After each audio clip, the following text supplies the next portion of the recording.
So here we have a more in-depth question. For example, 5.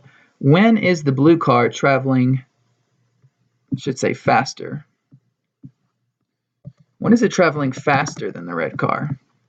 So, you know, this is a very kind of open-ended question because this is a time interval, okay?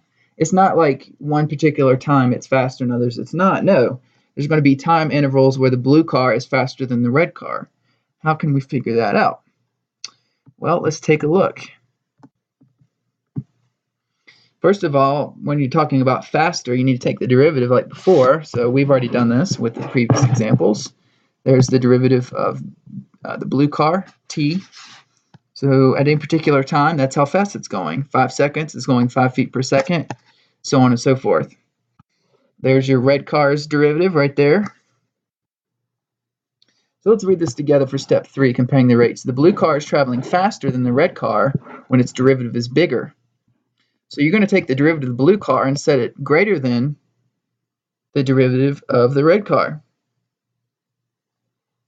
So this is an inequality. So basically, you're going to move everything on to one side, and you're going to see where the graph. So basically, you'll subtract 1/2 e to the 1/2 t from both sides, and you want to see where the graph of this function is above the x-axis. Okay? And I've already got it graphed here, and you can see in between 0.7 and 4.3, right? It's above. Okay? So on this interval, basically, 0.7 to 4.3. Okay, therefore, when t is between 0.7 and 4.3, the blue car will be, let me make sure I answer this correctly. The blue car will be going faster at that particular interval from 0.7 to 4.3. Again, let's take a look at the actual race and see what that looks like. So I'm actually just going to go from 0 to 5. So from 0 to 0.7, the red car is going to be going faster. But basically, you know, most of this race, the blue car is going to be going faster.